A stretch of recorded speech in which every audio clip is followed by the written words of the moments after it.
Good evening, ladies and gentlemen, and thank you for joining us tonight on episode 12, season 5 of the Standoff with Brad and Richie here on New Zealand Sport Radio. We're here live on Wednesdays on Facebook and YouTube throughout the season. Evening, Richie. Well, first of all, we finally hit a multi for Paul, which may be our only highlight of the weekend after another disappointing Warriors performance. But how are you going?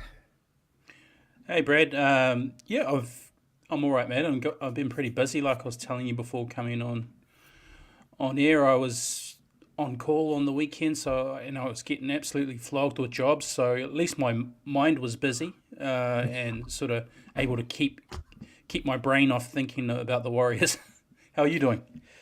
Yeah, I have a lot of time in my job to think about the Warriors, unfortunately. So they've been with me all week. And yet Paul said it's the smallest multi-return of all time, 3 games and $2 return, $3.85.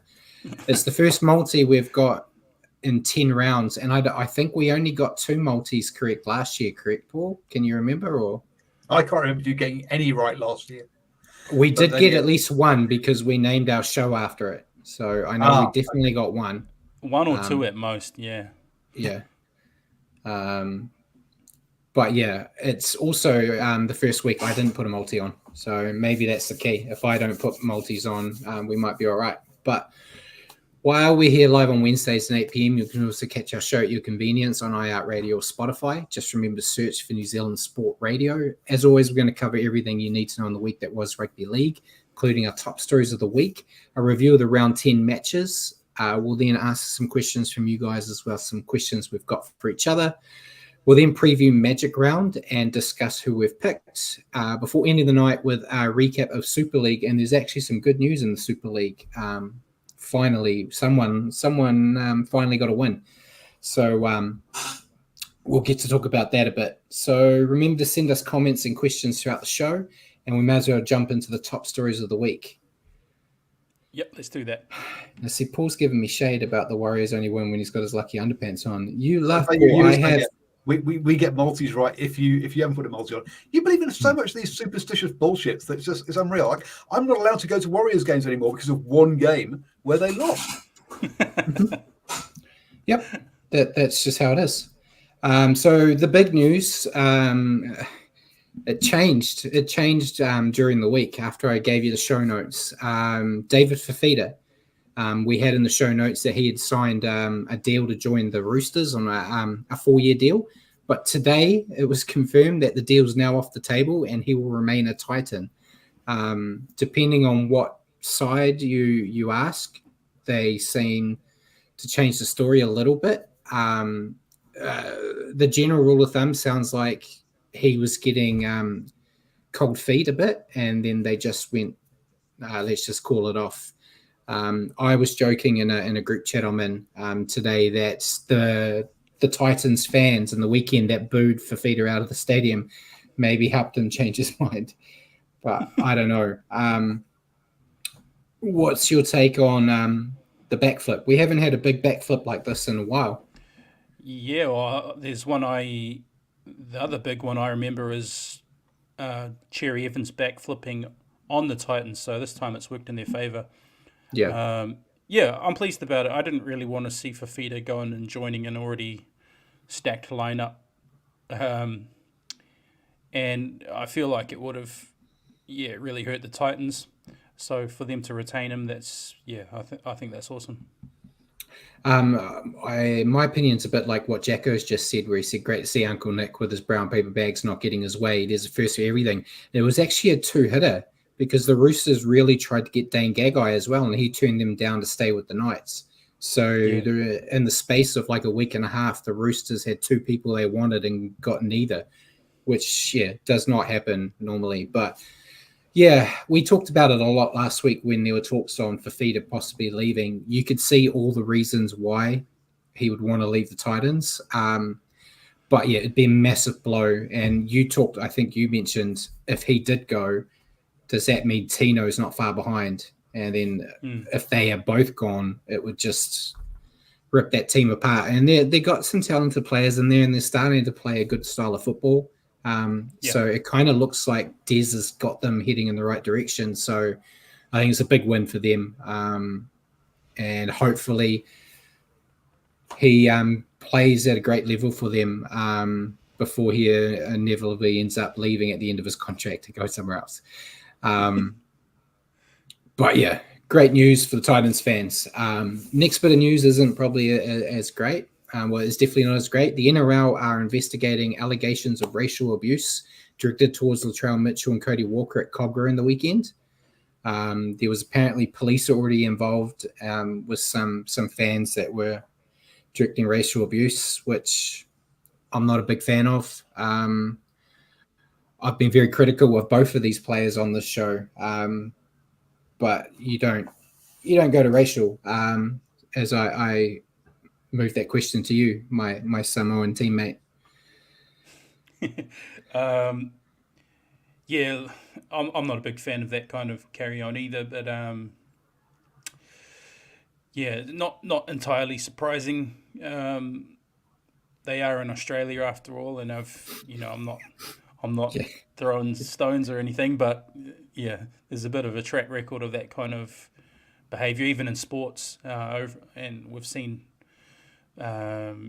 big headline news about that kind of thing in AFL and other sports as well. So it's not entirely surprising, but not the greatest look either. So Yeah, and I mean, like, before we move on, there's so much you can abuse Latrell for in his performance. You don't even have to go down to the color of his skin. So I'm fine with you abusing a player for performing bad, but when you go into that, it's a bit like the conversation we had last week about Casey Badger. Like, you can criticize her as an official, but not because she's a woman. Same, criticize the player, not the race. But yeah, we'll see if there's any more news on if there's anything higher up. I think last time this happened, the person got banned, right? Banned from going to games or something. Yeah. So we'll see if there's any news on that. But we'll go into this is kind of a twofer with the Roosters apparently signing for Fifita. Angus Crichton was in the media saying he wasn't aware of all this happening, hadn't been spoken to by the Roosters, which has kind of got everything in motion where the Rabbitohs are interested in bringing him back to the club. The Roosters also apparently told Tupanua that he was free to go. That may have changed right now after Fifita said he's no longer coming, but could be an interesting time where they lose Fifita and then Crichton and Tupanua both leave. I don't see it happening. It sounded like Crichton really wants to stay. But yeah, what do you reckon? Do you reckon Crichton could look good back in a Rabbitohs jersey? And would you take Tupanua to the Warriors? His brother's here. Yeah, true.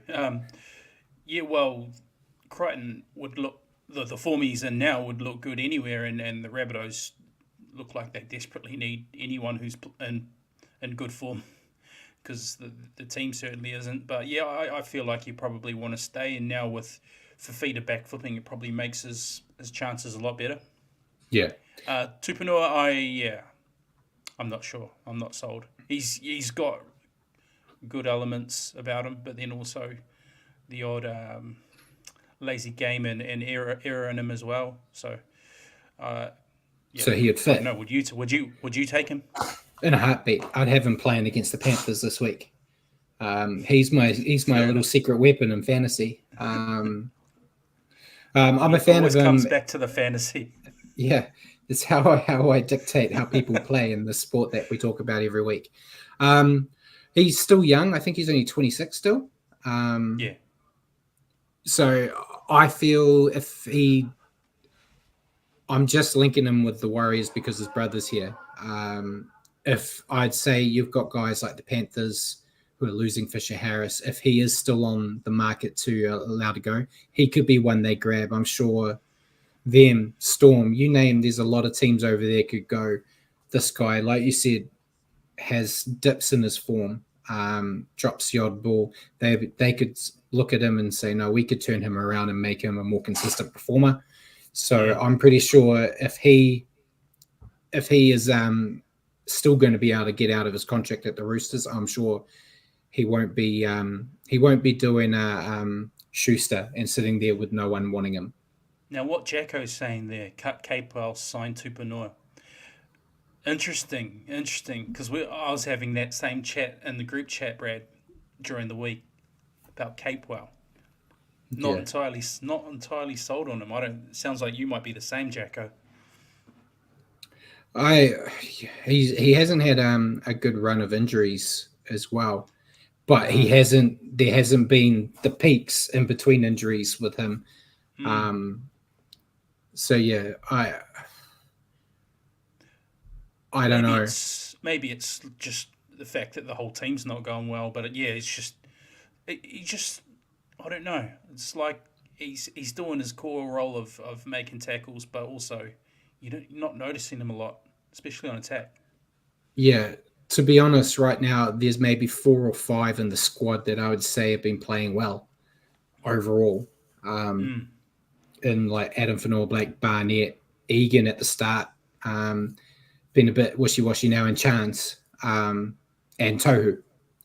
Those are my guys that I'd say are still playing really well in what is a poor side. So, yeah, if everything was running, he may perform better. It's hard to say.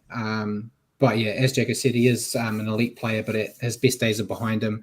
Yeah, this is essentially his last contract before he hangs up the boots, right? You would And think.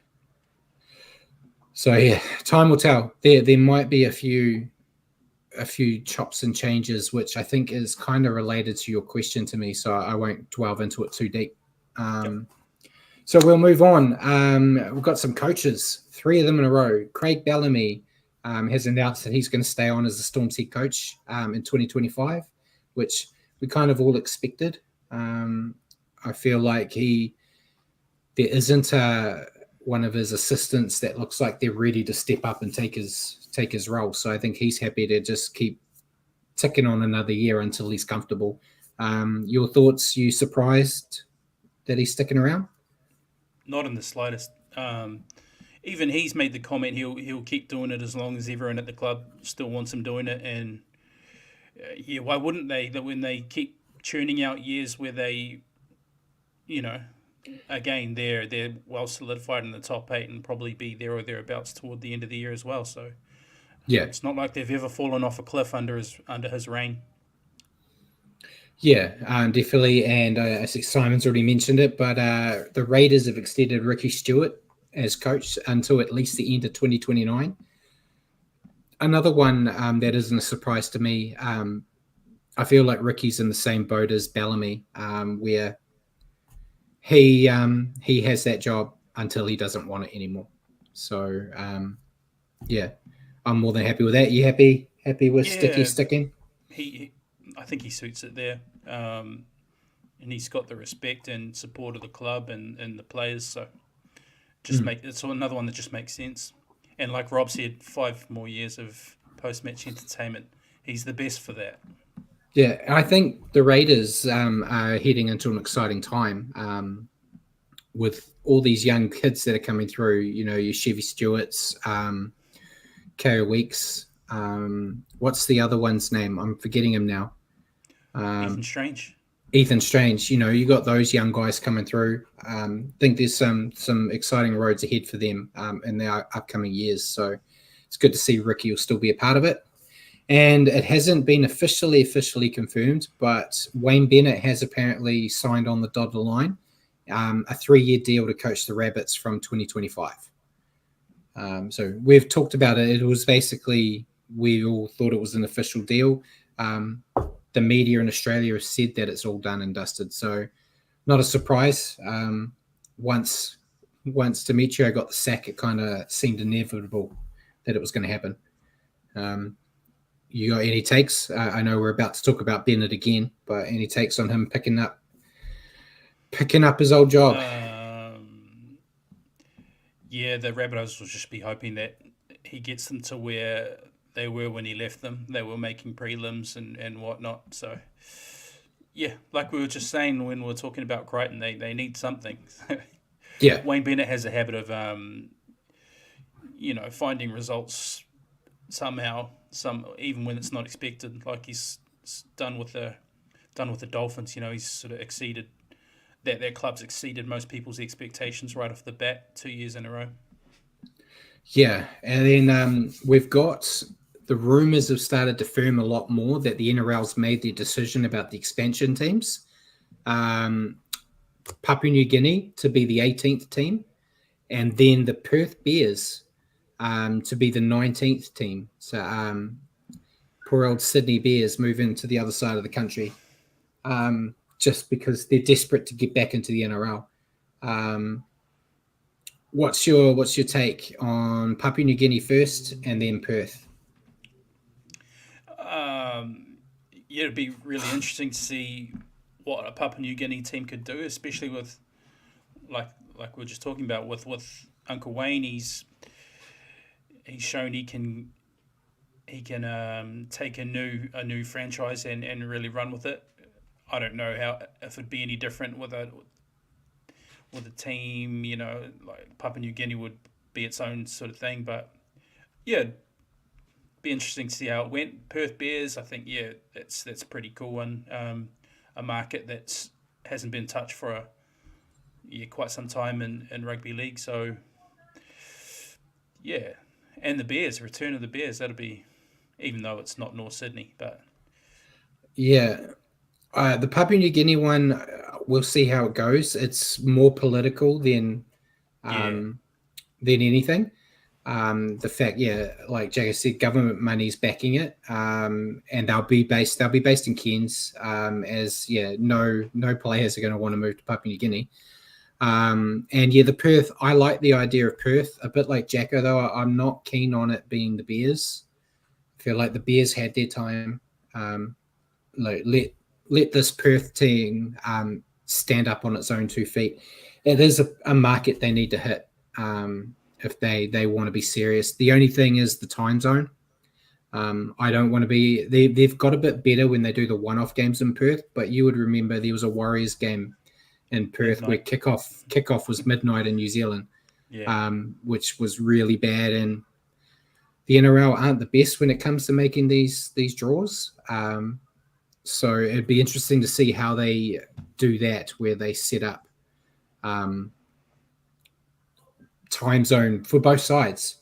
Really, if you're a Perth fan trying to watch your team playing away in New Zealand or in the other side of Australia, making it good. But I don't know, Paul, you'd probably know a bit more due to the fact that there's a Perth team. Is there still a Perth team in Super Rugby? Yeah, Western Force. So yes, the Perth team has returned Super Rugby, and again, that midnight game is a shocker for New Zealand. It's better than having games at 3:00 in the morning like we used to have in South Africa, but still, it's still a shocker. But one of the things about that team is that team does particularly well at home and really badly on the road. So I think what you're going to find is it might take a year or two or a couple of years for the team, for the all those East Coast teams to figure out what it takes to travel, because Perth is not a close place. It's a 3-4 hour flight even in Australia. So that's going to be a tough one for teams. I think you'll find actually that they're very much a home strong team and away weak team, and they will upset or will trip up some teams pretty early on because they're just not used to that travel factor. Yeah, and I think they haven't given the official timeline for when that Perth team would come in, but there's a lot of work to do in terms of getting enough talent to accommodate another whole team. We've kind of seen a dip in some of the teams now with all the roster that you've got, because so many teams aren't that interested in developing players. So there's not as many. You're kind of relying on Panthers, basically. The Panthers feeders to kind of fill young talent up. New Zealand's doing their part now with the Warriors. There are others, of course. I'm just being facetious, but it's not like you're going to have a Papua New Guinea team and a Perth team stacked with talent. You're going to kind of get all the guys that want to play first grade but are behind. a bit like what we saw with the Dolphins, to be fair. You had a lot of young kids that needed opportunities and old guys that were looking for one payday before they hang up the boots. You're going to have that 2 more times, essentially. I assume the Papua New Guinea team will have a lot more of the unutilized Papua New Guinea talent that's around to help them out. But like Perth will be relying very heavily on whatever scraps they can get. So yeah, it'll be interesting. Well, surely we need to go back then to the Panthers thing from last week of, you know what, if you're going to steal our players, give us some extra cap space or something for the players. You have 100 grand for every player that you bring through that makes it onto someone else's franchise. You get 100 grand extra in your cap space. I want back tax on that for all the players that the Panthers brought in originally before they got their development underway. You know, you got to back tax that stuff. And how many of these kids came from New Zealand originally? Come on, let's be fair. We'll get it coming our way too. But yeah, it'll be interesting to see. And last bit on that, Wayne Bennett's reportedly told Peter V'landys that he's interested in coaching the Papua New Guinea team when they're introduced. So I think the way it is, it's going to be, it might be tight. I don't know if it's in 2 years' time they want Papua New Guinea or if it will be, 3 years. So it might be just as he finishes with the Rabbits, he can start with Papua New Guinea, or he might be stuck where he has to try to get out of his contract early. I don't know. But what do you reckon about Wayne Bennett? Do you think this will be his role? Just whenever a new team comes in, he takes the... he can coach them and the Bears at the same time. Yeah. Yeah, I again, look what he did with Dolphins, so I'd never doubt that he could do a good job there. Yeah, it's like we were just talking about it, so it's just interesting to see how it would pan out logistically with the PNG team. I'm sure Wayne would do a great job, and knowing Papua New Guinea and their rugby league, they were, even if they're based in Oz, they will not be short of a supporter base. Yeah. So yeah, it'll be interesting. They are so passionate about it, and like Jacko said, imagine playing PNG and Port Moresby and winning, frightening stuff. Yeah, that would be actually really terrifying, beating that Papua New Guinea team over there. If once they've got a team like that, kind of just love any time that NRL or international teams come, regardless of the result. But when you've actually got your, skin in the game with your own team, it'll be a different story, I think. So could be scary stuff. But yeah, be entertaining at least. It's not going to be on my bucket list of a place I want to go and watch the Warriors play, though. I'm happy to watch that one at home on the TV. But we'll move on. Cattle and Dragons. They were rumored to be interested in luring Dallin Watene-Zelezniak over to France. They had apparently had him and Daniel Tupou marked as targets they wanted. Tupou, we'll talk about soon, is just extended again with the Roosters. So they apparently got all eyes on DWZ. What do you reckon? He's a Warrior, so would you like to see him leave and go to France? If he rediscovers the form he had last year, I'd definitely be bummed out to see him leave.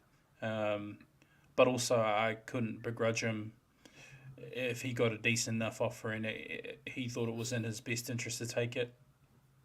Yeah, well, he's got a year left. Yeah. On his contract, so I don't know if it's a case of they want him out of it early to be there next year, or if the Warriors will get him for at least one more year and he says, no, I'm going to go. He's still young enough to have a few more years in the NRL if he wants, but I think he'd crush it in the Super League. It's just I don't know who we've got to replace him right now that could just slot in next year. I don't know how confident I would be in the Warriors' edges if it's Montoya and Kossi on the wings. But yeah, I've got a soft spot for him. Same here. The Warriors have been playing bad, but he can still get into a try-scoring situation for them when push comes to shove, and they desperately need people that could score tries right now.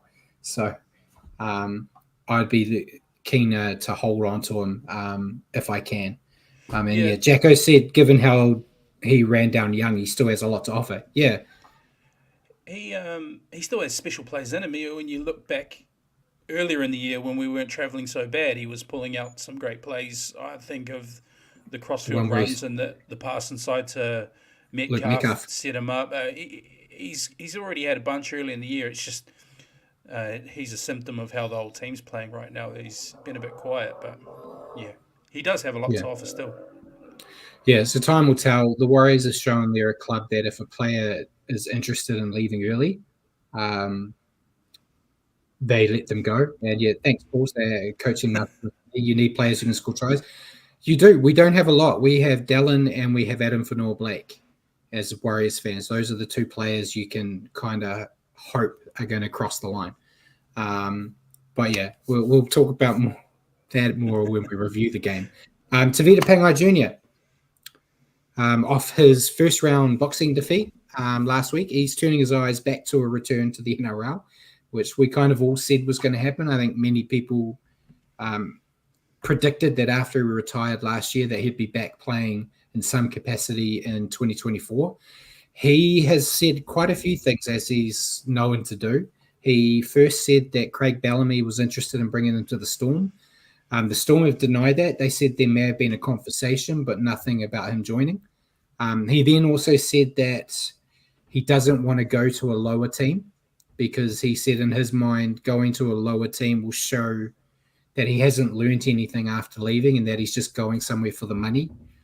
I can kind of see what he's trying to say there, saying like rather than going to a bad team like at the moment, the Rabbits, the Cowboys or us, the Warriors, those are your three bad teams right now. Going there for a big payday could show that you're just going for money.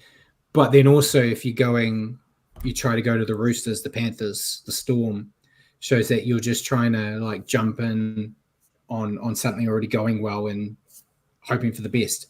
Jacko said good chance Tavita would join Bennett at the Rabbits. Yeah, I think 100% if he is interested in coming back, I'm pretty sure all I see is a whole lot of ladies in lingerie that you're showing us, Paul. For people audio listening in, Paul's just trying to show us. There we go. He's removed the ladies. You get him distracted. Is he showing our try scorers? Yeah. See? Yes, I'm showing the Warriors try scorers. So yeah, you got DWZ on 5, Adam Flew-Baker on 5 as well, Sean Johnson on 4, Jackson Ford then on 3, and a whole bunch of guys on then 2. So Metcalf, Nickel, Colslad, Montoya, 2 RTS, and Berry all on 2 as well. Yeah, and they're all dead and not playing for the next couple of weeks. So we've got to rely on the top 2. And Jackson, but Jackson's really struggling to find the try line anymore and is becoming really good at stopping others from scoring. So, yeah, so I kind of agree with Jacko there. What do you reckon? Do you think you'll see Tavita back with the Rabbits? Yeah, there's a pretty good chance. I'm pretty sure he's got a decent relationship with Bennett. It's probably the last time somebody's got some performance out of him on a footy field. But yeah, how good was it to see his boxing match though? First time in a long time I've seen someone fall asleep on their feet. Yeah, against a guy that hadn't won a boxing fight yet as well. So he really set himself up for an easy win and got humbled. But yeah, I'm sure he'll come back and if anyone can get something out of him, it'll be Bennett. But we'll move on to our last bits before we get into the signings, the Graham Allensley corner. So he's been busy again, as always. There was a lot of talk about contact with kickers and charge downs, obviously, because we saw one where Harry Grant barely touched the guy and got sent to the bin. He fought the charge. He got off the charge as well. The judiciary decided there was nothing in it. And then there were other moments in games where there was a bit more contact and there was just a penalty and no sin bin. And people are kind of trying to find out what is the definite black or white or not. Graham Alley's come out and said there's been no directive given to officials or the match review committee about any crackdown on contacting the kicker during a charge down, and that it's up to the referees and the bunker to use their judgment in determining what action should be taken, which is kind of what happened here, because the bunker was the one that said he's got to go, which I thought was crazy anyway. But he also, on the same press conference, he confirmed the penalty against Jesse Bromwich for glancing Tommy Turbo's head with his palm was incorrect and should not have been given, which I agree with. I thought it was crazy that was a penalty. But yeah, what's your take on the weekly apology tour from Graham? Yeah, he's the gift that keeps on giving, Graham Annesley. Yeah, the thing is with that kick pressure stuff, it's saying that it's up to the referee and bunker's discretion. That just sounds dangerous in itself. I don't think we'll ever have consistency with it. The one with Harry Grant is very similar to the one Josh Aloiai did on Sean Johnson. Barely any contact. And then you got a punishment. We saw Dylan Walker get one on the weekend. Someone make contact with him after a kick and nothing. Like you say, sometimes it's sin bin, sometimes penalty, sometimes nothing. It just depends on the day and who the ref is, who the bunker is. So yeah, it's just one of those things. And yeah, he just went on weird rants. He was even talking about all the hamstring injuries like he was some kind of physio or something. Yeah, I don't know. I always watch his segments just to sort of have a bitch about him after he's done it. Yeah, and before I talk about Jacko's one, I'll go back to Paul's where he said tough one as a kicker's in a very vulnerable position. I agree with that, but if you watch the Harry Grant one, it's nothing. It's really nothing. The kicker didn't even know that there was contact. It was like he nudged the toe after the kick. No, it's very difficult to say kind of what is black and white. If you get the whole foot, it's but if you get only the toe, but sometimes when you get the toe, it's more damaging. It's impossible, I think, to put a black and white or a clear cut definition of what is and what isn't allowed there. The only way you can do it is either say any contact is punished, or you have to put it down to discretion. That's the only way you can. It's the only way you can actually have consistency is by just saying any contact is. Otherwise, yeah, it's impossible. It's just such a dynamic situation, but it's one you have to have some ruling around because it is such a vulnerable situation for the kickers. They do need to be protected from being taken out there. Otherwise, it's the end of their career. That's the best time to hit a halfback, though. But yeah. And then, Jacko said, did you see 360 show? They showed a clip of Dong Young breaking through our ruck after a Chookies player took one of ours out like a blocker. Even Nesta couldn't understand how officials missed it. I actually missed it live, but I did see it in social media. It might have been Warriorholic that showed it. Yeah, it was Luke Keary. So they were coming. Luke Keary was doing like a line and he pushed Jackson forward out of the way. And then Dom Young took that hole and made the big break that eventually led to Angus Crichton's try. I don't understand how they missed it. I guess in the speed of the game and the fact that it's Dominic Young who breaks tackles just because he can, that Casey Badger missed it. And I suppose it's not something the bunker can go back on. I think the rule at the moment is that the bunker can only go back if there's a professional foul, but they also missed that when there was the trip. There was a trip, which is a deliberate foul and usually a sin bin offence, and the bunker saw that and got it put on report, but the Warriors didn't get a penalty or anything out of it. I just want to pick up on two quotes out of Brad there. First one is, I missed it in real time because, and then quote then about 2 sentences later, I don't know how they missed it. Well, you missed it in real time. They missed things, you know. It's not my job. It's not my job, and you don't understand, Paul. When that happened, I was already in tears because Dom Young had broken the line.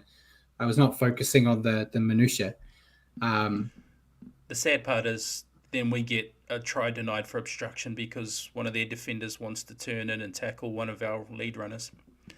Yeah, so there's a lot of that stuff that gets missed, unfortunately. But as Jacko said there, it is what it is. And it's, unfortunately, it just happens far too often. If it didn't happen as often, Graham Ellerslie wouldn't be out apologizing every Monday.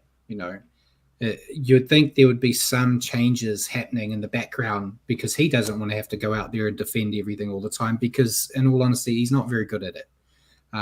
He comes off very combative in those press conferences when he's trying to defend, rather than he did admit there was some wrong calls there, but then he gets his back up when people ask, okay, so why is this thing happening all the time? And then he gets upset, and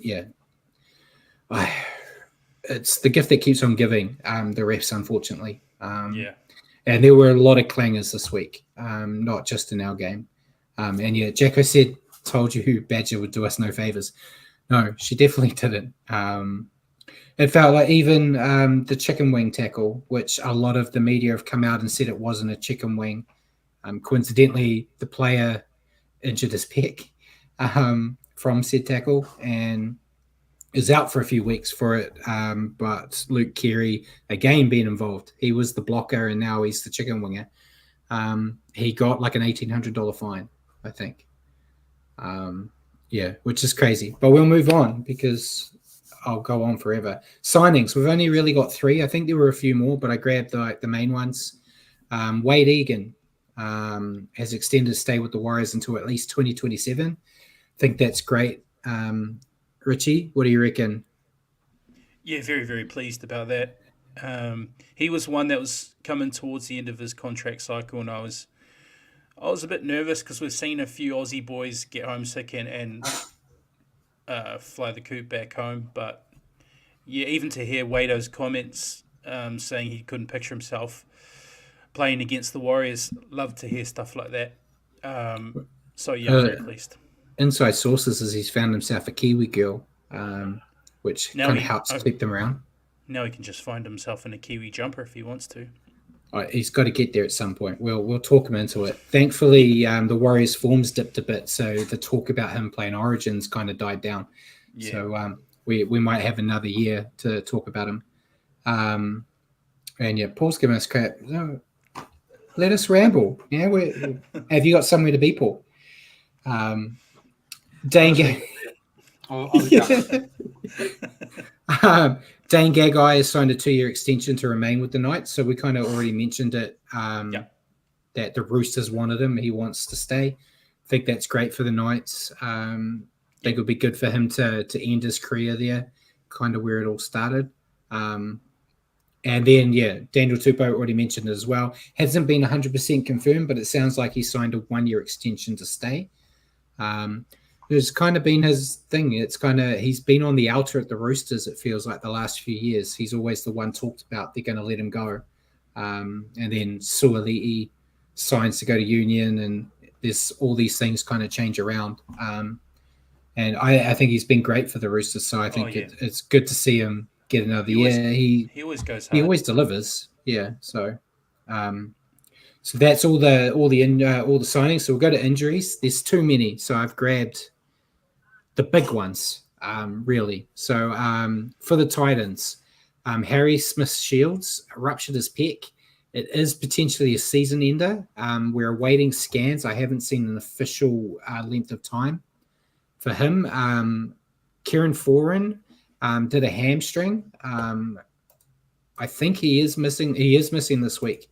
And then the Titans are also missing AJ Brimson, who did a groin, and Philip Sami, who did a hamstring. So before we move on, those are bad ones for the Titans. Thank you for showing your beer, Paul. So a lot of big outs for the Titans. I think we were talking with Rowan Hammer about their halves. They got 2 hookers in the halves this week for Magic Round. And yeah, Jacko said Foran's a huge loss for the Titans. He's been playing great. Yeah, I think Foran's really wound the clock this year. And Brimson, I think, has been a key component for them improving. So I haven't picked them this week, I don't think, for that reason. There's just too many outs. Then we get into some big dogs. Tommy Turbo from the Sea Eagles. He's also got a hamstring. They reckon he's going to be out for around 8 weeks. Massive loss for Manly. Nathan Cleary, hamstring as well for the Panthers, are also around 8 weeks. Not as big a loss, probably a bigger loss for Origin than the Panthers, because the Panthers just keep winning regardless of if he's out there or not. But massive blow for New South Wales. And then the Warriors, another hamstring with Roger Tuivasa-Sheck. They haven't given us an accurate timeline. They're saying anywhere between 2 and 6 weeks. Thankfully for the Warriors, there is a bye in there, which kind of helps with some of those injuries. But then we haven't got an actual answer on Sean either. He does have a pec injury. Doesn't sound like there's a rupture, which is a bonus. But they reckon he's going to be, anywhere between 2 and 4 weeks. I'm expecting not to see Sean until after the bye. But your take on those ones before? Oh, no, bugger it. I'll give you the Knights ones first too. Yeah, so Tyson Gamble apparently has broken his foot. Jacko said it looks like 6 weeks for RTS. Tyson Gamble could be out for 6 weeks with a broken foot. Bradman Best, Tyson Frizzell, and Dane Gagai have all got hamstrings as well. So they're out. I think I didn't write it in here, but the Roosters, Joey Manu's out as well. So there's a lot. They did like a big list of there's like 11 or 12 hamstrings all in the last week. But what's your take on all of that? Clearly the ones I'm least happy about, the Warriors ones, we're already in a bit of a hole. So we got 9. We got 9 in the casualty ward right now. It's the last thing you need when it's guys like Sean and Roger as well. I know sometimes Roger's not being utilised to his full potential out on that left side, but you still want him out there. He's got the potential for big moments in him. There's just on the whole some pretty massive ones, pretty big ramifications when you look at rep footy as well. Cleary, Tommy Turbo. All those 4 New South Wales guys, mate. They're all falling apart. I think they'll still field a decent side, such as their depth. I mean, they've got a lot of depth there, but you clearly want those guys in the team rather than not have them. It just, even taking the Warriors hat off, it just sucks for Magic Round to have so many of your big names out. There's still a lot of them there, but this is meant to be the marquee round, and you've got the best player in the game's not there. One of the most exciting fullbacks isn't running around. The Warriors haven't been playing well, but the Warriors without Sean Johnson are not very exciting to watch. So the Roosters, no Joey Manu, who's one of their more exciting players. It just my question is about that later, so I don't want to dig too deep into it. But it's still a sellout Magic Round this week. But it's a big concern that so many players are out. And Jago said Barnett looked to have a bandage at training to support his hammy. It's a bit of a worry. I think there's quite a few of the players that are playing for the Warriors right now that are busted, which is why that bye couldn't come any sooner. They're playing like it. Busted, I mean. Apart from Barnett's going well. And AFB. So, do you feel that we have an unusually large amount of injuries compared to previous seasons? Have you seen anything in pitch conditions? I mean, have pitches been cutting up more? Do you think the surfaces are worse, or you think it's just bad luck that's kind of led to all these injuries? Table it, Paul. Oh, sorry. I've stolen your question for later. That's my question for Richard later. So I'm not being rude. We'll discuss it then. So we'll go on to Naughty Boys before we get into the round. Only 3. So I think there was like 13 or 14 charges, but only 3 suspensions. So Daniel Saifiti, he's got a 1-match ban for a grade 2 careless high tackle. There was a similar tackle in the Warriors game, harping on that again, that didn't even get a penalty. But yeah, I didn't think there was much in it to get a 1-match ban, but they're tough on it at the moment. Isaiah Papali'i got a 1-match ban for tripping, and Sandon Smith from the Roosters got a 1-match ban for tripping as well. And yeah, the Roosters don't. Oh well, yeah. Sandon Smith. Yeah, there should have been more Roosters on that list. Yeah, I'm being super salty. Well, there was a lot of them charged. I think there was 4 or 5 charges from the Roosters, but they should have got more than fines. So have the judiciary been told to stop banning people because there'll be no one left to play games with all the injuries? That could be actually pretty close. I'm gonna go to it. Hold on, we're going to the judiciary. So I'm going to the list for this week. Oh, you bastards. Where is it? So there's 1, 2, 3, 4, 5, 6, 7, 8, 9, 10, 11. There's 12 fines. There was potentially 13, but Harry Grant fought his one and got off. But yeah, a lot of fines this week. But yeah, that was all the news and injuries and that. So we'll jump into round 10, starting with the Dolphins defeating Manly 30-24, Richie. Yeah, good game this one. 5 tries to 4 for the Dolphins.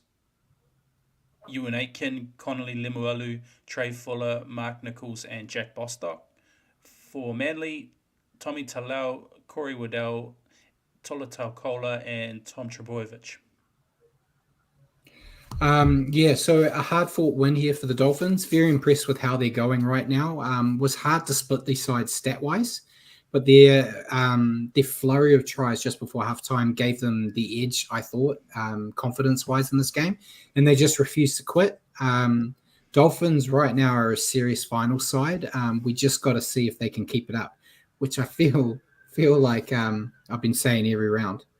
But what's your thoughts on the Dolphins?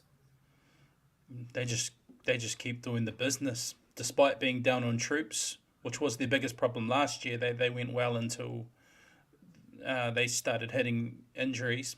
The longer they keep picking up results like this, the more I'm starting to believe they can feature come finals time. Yeah, and your take on old Manly? Kind of a bit of the same old problem for Manly. They can get leads, but then just as easily surrender them. And again, some pretty flimsy defence with some pretty soft efforts leading to tries. I definitely saw a couple from Sipley, Cherry Evans. There are a couple of efforts that they won't be too keen to look back on in their review. But yeah, bit of the same for Manly. Yeah, as I said, the stats are pretty close between these sides, but the Sea Eagles just let their mind slip for a few minutes in that first half. I think I'm looking at it in the 33rd, the 35th, and 38th minute. The Dolphins went bang, bang, bang. And I think in the second half, they were desperate and tried to get the win. And I think perhaps they overplayed their hand a little bit, which led to some silly penalties, which kind of eased the pressure off the Dolphins. A tough loss for Manly to take, but they were still competitive. They just need to turn some of these, competitive losses into some competitive wins, I think, to really help get their season back on track. And I think we picked the same guy as our player, and it's the one Jacko's mentioning at the moment. So, yeah, Paul said Luke Brooks' led fantasy was 65. Try Fuller was the highest for the Dolphins, was 61, which is who we both picked, correct? Yeah, I think this week there's quite a few games we gone the same, but I feel like there's been some real standout players this week. But yeah, Trey Fuller, he was superb. Scored a beautiful chip and chase try. He's just dangerous all night. Pretty clear-cut choice, I thought. Yeah, definitely. So yeah, I went with him too. He's really stood up in Hammer's absence. He's been rewarded. with it by being dropped this week because Hammer's back. I feel like it's hard. It's hard to find a spot for him, unfortunately, when you got Hammer coming back, because the Dolphins wingers are kind of going really well too. So, but yeah, he's really stood up. It's big shoes to fill, and I thought he made every post a winner. So I expect to see him more throughout the season, or potentially he might be one of those guys that ends up going to another club for an opportunity, because he definitely deserves to be a first grader. Oh, yeah. We'll move to the first game on Friday. The Panthers holding on with dear life, defeating the Bulldogs 16-10. Yep, 2 tries apiece for the Panthers. Luke Garner, Brian To'o. For the Doggies, Matty Burden and Jacob Carrez, just goal kicking the difference here. Yeah, so the Panthers look ready to run away with this match after a strong first half. I think it was 12-0 at halftime. The early exit of Cleary made them lose some direction for a brief period, but they're just too good. They strangled the Bulldogs out of the contest, and a few last-minute tries made the score look more respectable. Just a hard team to compete against, regardless of who's out there in the 1-17, Richie. Yep. Yeah, agree. I don't have much more to add about them. They're not at their very best, but even when they're not, they still grind out wins with solid defence. They're kind of the best at that. Even when they're not playing well, they still defend really well, and therefore are always picking up these kind of results. The biggest talking point is the loss of Cleary, and then. But in saying that, how often in the past couple of years have we seen them lose Cleary but still pick up wins along the way? Yeah, and you got something to add, Paul? I would say you say holding on, but in some ways this it's a bit of a fake news score, isn't it? At 16-10 when the Bulldogs scored on 79 minutes. So so a try and a conversion. So what, 6 points of that? So it was 16-4 basically, and then a try scored once basically times up. So it was a 2-score game. It wasn't a single score game really. They did hold them off at arm's length for that second half. As a team that had a comfortable lead with a minute to go, and then saw it lost, it does happen. So the Bulldogs could have done it. We saw it with the Warriors losing to the Storm. They needed a try in that last minute and got it. So what was a kickoff after the after that conversion? Nah, there wasn't. But just let me have this. They scored after time was up. Yeah. I think for me, the fact that the Bulldogs were that competitive against the Panthers at Panthers' home ground as well, though. A lot didn't go their way. They got hammered in a lopsided penalty and set restart count, copped some pretty questionable calls against them. And this is a rebuilding Dogs team against the 3-time in a row champions. So, they're impressing me at the moment. The Dogs, from where they've come from, they've had some pretty lean years, and the fact that they're competing hard against the best of the best it's good for them. Yeah, that coach that Paul said was going to get sacked first is doing all right with this team. So, yeah, I thought they battled hard. They were just a step below the Panthers' quality. Showed glimpses of how dangerous they can be with the ball in hand, but left their comeback charge too late. They are, as you said, building nicely, though. You think if they had managed to string a couple of their attacks together in the first half, they could have really, gone in and got the upset. But, yeah,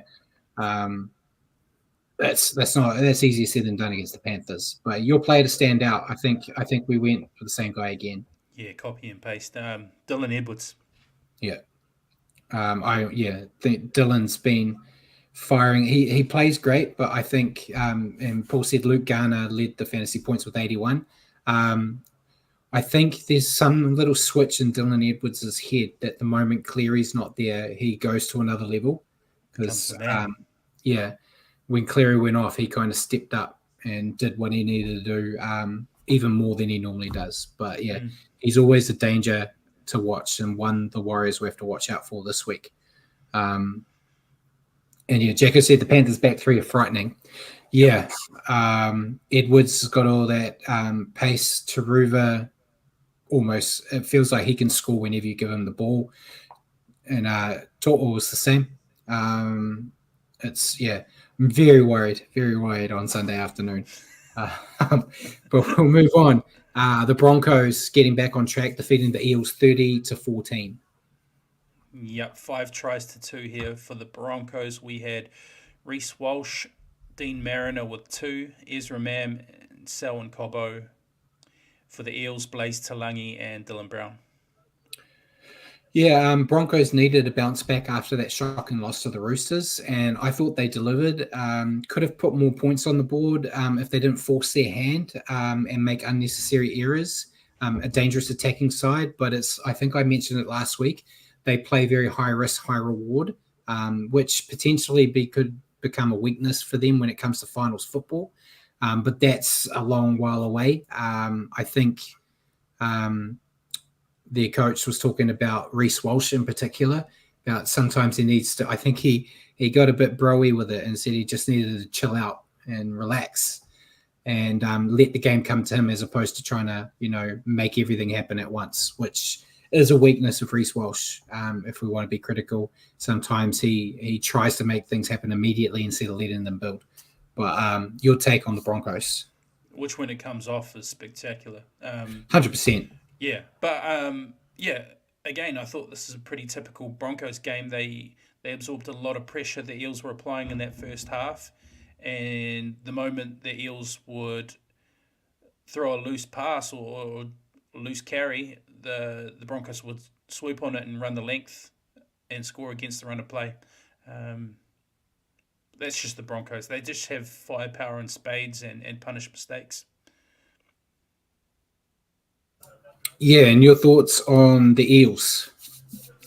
I thought there were periods where the Eels looked quite dangerous. They had plenty of ball and good spots of the field in that first half, threw plenty of offloads and were troubling the Broncos. But then they would just they would in the end make too many errors, and like I was just saying, the Broncos swoop on them and score against the run of play, and then before you know it, 18-8 at halftime, even though the Eels had a lot of ball in good spots of the field and for the most part were looking pretty dangerous. In the end, I think the Eels just made too many errors to trouble the Broncos. Yeah, and like Paul said, if you read the stats without the scoreline, you'd say the Eels won this comfortably. They did look pretty good stats wise, but to be honest, I'm just going to be cliche with it. They're missing their stars. I thought Brown and Talangi played good, but not enough to disrupt the Broncos' attack really. And I think they're just coming down until they get Moses and Gutho back. And then hopefully they'll turn things around. It wasn't the worst performance. Definitely wasn't the worst performance of the week. But yeah, I think they're just 2 stars short of being competitive. And even when they do have them, they're not always that competitive. It depends on the day. But not too bad, but a lot to work on getting some of those other guys up to the same level. But your player to stand out. This one we've gone different. Yeah, because I'm being a typical Broncos hater. I went Blaze Talangi. I went with the shiny new thing. Yeah, I just thought for a 19-year-old, he looks deadly. There was a mistake or two in his game, but he also cut through for a nice try, and he looked threatening every time he had the ball. I think he's got a lot of X factor about him that once he matures, he'll be a good one. Yeah, very talented. Just this week, rejected a contract extension offer from the Eels, so it looks like he's going to go to the market. Talent player, a lot of teams would probably be very happy to get him. Only negative for him is his agent, which is Moses, which a lot of clubs try to avoid Moses. So that could be a downfall, but he's got so much talent. I'm sure there'll be a lot of teams willing to risk it for the biscuit. My player was Dean Mariner. He got a double. He was always involved another Kiwi boy. If Dallin's going away, Dallin's going to France. It'd be nice to see a guy like Mariner come home. His dad did sing the old Matter of Face song for the Warriors, so there is a connection. Lucky Mariner. Yeah. He's always dangerous as well on that edge. Got a lot of speed, which is something the Warriors could do with, but that's just fantasy booking. Do you think he'd commit to the Kiwis, or do you think he'll be lured by how long's he been living in Queensland? A long time. You think he'd be lured by Origin if I'm not sure if he's eligible. I'm not sure. I don't know if he's eligible. He's been there a long time, but I think he may have gone over after, because you got to be 13 or under, don't you? 13, I think. Yeah. Yeah, I think he may have been one of those, 14, 15-year-olds potentially. I haven't researched it. Me either. But yeah, it'd be hard if it's always hard to see those players say no to an Origin jersey if they're eligible. Some of them aren't even eligible and they still try to get it. So, yeah. So we'll move on to the first game on Saturday. The Knights defeating the Tigers 20-14. 4 tries to 3 in this one for the Knights. Greg Maju, Inari Tuala, David Armstrong, Bradman Best. And for the Tigers, Isaiah Papali'i with 2 and Brent Naden with 1. Are you researching that, Brad? I am, yeah. He's 21 years old. He was selected for the Australian schoolboys, but that doesn't mean anything. It doesn't say on here when he moved to Australia. Right. So another close match here with the Knights doing just enough to stop a valiant Tigers outfit. Didn't make the most of their opportunities, but had some strong runs from Maju and Best, which kept them on the front foot. They also didn't panic when up against resistance and are now 3-0 this season without Kalen Ponga, which I think is a massive stat, considering we all death rode this team the moment he got injured and said, okay, that's the Knights done. They haven't put a foot wrong without him. So keeping my conspiracy that the Knights are better without Ponga alive. Prove me wrong, guys. Is this a bit like a case with the Panthers when Cleary's out, other players step up? Have you seen players who would normally shirk the responsibility actually take it on themselves because he's not there? It's more of a team thing, I think. Yeah, my theory I've been going with is when Ponga's there, it's a very Ponga-based style. Yeah. When he's not there, it's more of a team working together. So instead of just throwing the ball to Kalen and going, please do something with it, more of them. So it's kind of a bit of both. I think they're a bit more of a team, but in order to be a bit more of a team, the team actually has to step up. So it's a bit of both. But they're eventually going to have to come down at some point. But yeah, I think they've been great so far. But yeah, your thoughts on the Knights?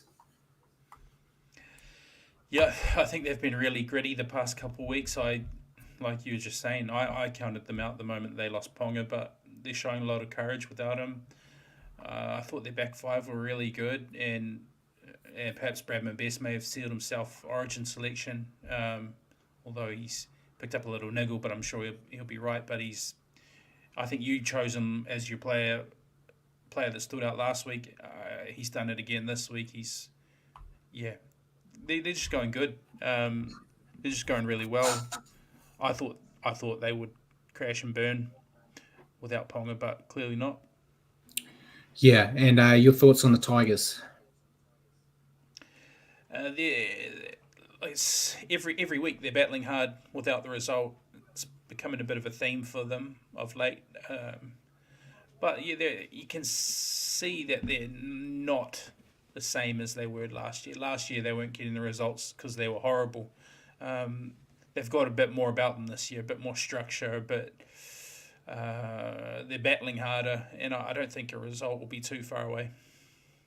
Yeah, I think they missed Caesar out there, with his suspension, but they showed a lot of heart better discipline and a better day at the kicking tee, you could have seen this result go the other way. But that's just footy. But yeah, they're not the whipping boys they used to be. So yeah, definitely. I think there's definitely some more wins in their future. And Paul said Bradman Best led the fantasy points with a massive 99. And I think Cat's out of the bag. I think we both picked Best, didn't we? Yeah, definitely. Yeah, he was a monster. He always is. Say that's why I picked him last week as well. He's just such a dangerous runner, and yeah, I think he's definitely going to be in the talks for New South Wales. They're running out of players to pick at the moment with a lot of injuries, but that's true. I think he's got himself in the driver's seat there. Next game on Saturday. This one let me down in my tips. I was very disappointed. The Dragons defeating the Rabbits 28-14. And 4 tries to 3 here for the Dragons. Zach Lomax, Jack Bird, Jaden Sewer, and Jack DeBellin. A lot of Jackson Zacks in there. Bit of a tongue twister.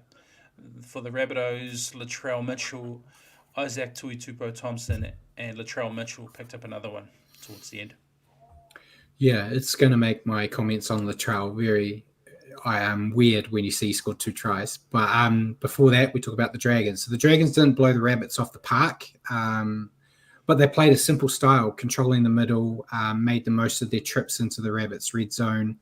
Not an effort that will have future oppositions trembling.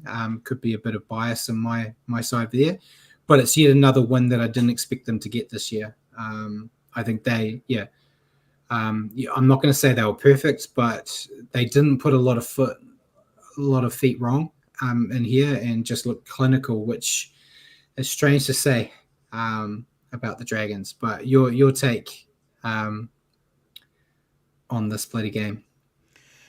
Yeah, I was just going to say, Brad, after the Warriors game, this would probably be the next worst part of the weekend for you.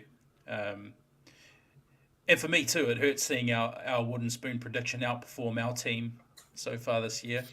Another good win for the Red V. Another eye-catching game from Lomax with a try. He was good off the tee, and like in the game against us, massive 2-point field goal on halftime. He's got it all, but yeah, another good win. Like you say, Brad, they're exceeding our expectations that we had for them earlier in the year. Exceeding a lot of people's, I think. But yeah, your thoughts on the Rabbits, who are probably the exact opposite. They're the polar opposite. Yeah. Yeah. Given their form this year and the players they have injured, I wasn't expecting a lot out of them. And sure enough, they stunk the joint out. I'm going to have a little dig at Latrell, like you were just hinting at. Seeing Latrell happy and sort of celebrate after scoring his second try in the 77th minute when they were getting flogged told me all I need to know about his and the team's attitude at the moment. Yeah, the Rabbits just continue to disappoint. I knew it was a risky picking them to beat the Dragons in my tips last week, but I was looking at the draw going, the Rabbits have to win a game. And I thought there would be no better time to get a win than Latrell's first game back, and against the Dragons, they should be able to do it. And lots of errors. I think I didn't write down the stat. I think they had like 15 errors. No heart on display again. I've called Latrell a passenger, despite getting 2 out of the 3 tries. He looked very underdone a lot of the time. His heart's not in it there. There was a lot of defensive moments where he just wasn't trying. And yeah, like you said, looking like he won the grand final when he scored that try is embarrassing more than anything. It's a very me-focused thing, which has been his issue from day one, in my opinion. He is all about himself and not about the team, which you kind of saw when we talked about that interview where he was dropping F-bombs and everything. You know, they got smashed. He said, we lost, but I got my 100th try at least. You know, that was kind of what he's, I'd expect that from a prop, maybe, props going, I got to try. But if you scored 100 of them, you shouldn't get that excited anymore, especially when your team's that far behind. He should have really focused on, I got the try. We got 3 minutes. We've got to get another one. Get up, get moving again. But no. And he shanked the kick anyway as well. Tosser. Tell us So how yeah, you just really to feel. confirm your stats: 9 errors for the Dragons, 15 for the Rabbits, and also again penalties: 3 for the Dragons, 4 for the Rabbits. The wrong end of that, and also inside 10 meters: 2 for the Dragons, 4 for the Rabbits. So they're on the end of the wrong end of pretty much all of the negative play stats, apart from ruck infringements.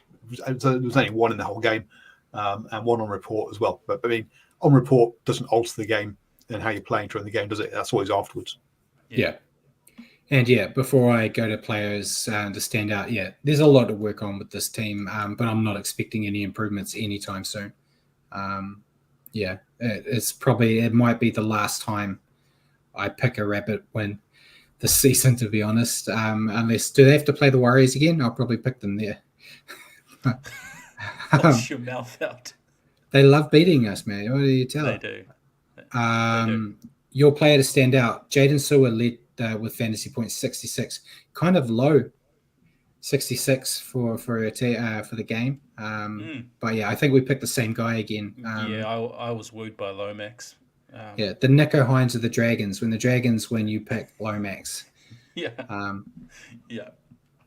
But I went with Lomax too. Scored a nice try, got most of his conversions, got the 2-point field goal just before halftime. He's going to be a fantastic winger for the Eels next year. So we'll move on to the final game on Saturday. The Sharks defeating the Storm 25-18. Hard to pick a player of the day in this one when Nico's not out there, mate. I tell you. But 4 tries to 3 here for the Sharks. Tukuho Tapua, Oregon Kafusi, Jesse Ramian, and Silsifa Talakai. For the Storm, Ali Katoa, Remus Smith, Tyron Wishart.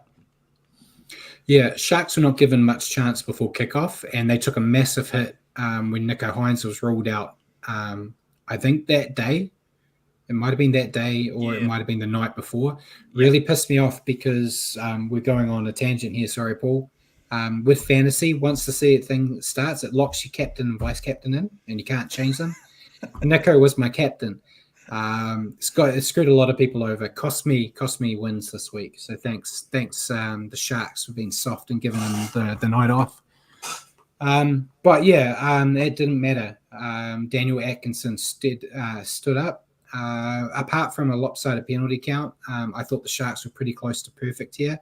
Some strong forward running, some exciting backs on display with second half footy, opening the Storm up to secure the win with that great offload from Mulatalo to kind of, kill this game, giving Talakai that try. Great win. Sharks are the real deal, it seems. I've been calling them flat track bullies for a while, but they started to get some wins against some big teams. Middley with some outs, but you can only play who's in front of you. So your take on the Sharks? I've been waiting to see them against a big team, and more and more the Sharks are starting to cement themselves as a threat in my eyes this year. I thought the loss of their best player might hurt their chances a little, but to go to Melbourne and pick up the result, albeit without Hughes and Pappenhausen, the result's huge and will do wonders for their confidence. And your take on the Storm? Like I just said, they were missing a couple of key players as well. They weren't far off the mark.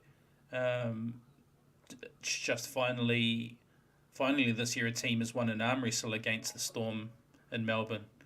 The Storm have been coming out on the right side of that ledger nearly every time they're in a arm wrestle this year, but the Sharks out Melbourne. This was actually a loss at Amy Park that broke a 14-game winning streak. I think it was something like 470 days since they last lost at Amy Park. Missing the 2 key figures out of their spine took some sting out of them, but they're still in the hunt in this match. I think Jacko said the 2 losses the Storm have had this year were when Jerome Hughes is out. He's a big guy in their attack, so definitely hurt them. But it took that massive play from Mulitalo Talakai to steal to take this game. The sim bin to Harry Grant, which was farcical, didn't help matters, but the Storm only let in one try in that period. So you can take a little bit away from that, but there's going to be a bounce back from the Storm this week, as they hardly ever let 2 games slip in a row. Yeah. So unheard of. Disappointing, but against a team that is firing on all cylinders at the moment, admittedly without Nico in this game, but to play them without 2 of your best players and almost get the win, isn't too bad. I know there was probably a few chairs broken by Bellamy anyway, but I think there was some positives he'd probably take out of it. Your player to stand out. So Paul has said Tyrone Wishart led with 65 points, and Daniel Atkinson was the highest for the Sharks on 62. And I went with the fantasy on the Sharks side, Daniel Atkinson. Me too. Some pretty big boots to fill. Didn't even know a heck of a lot about him before this, but I thought he did a great job. Yeah, I was very impressed with him. A lot of pressure to kind of get the late notice that you're playing, and you're playing the Storm. Got a field goal, 4-4 from his conversions, and generally did a lot of the halves work. A bit understated. It's not like he stood out with a lot of those plays, but he didn't put a foot wrong, which is great for a guy coming in.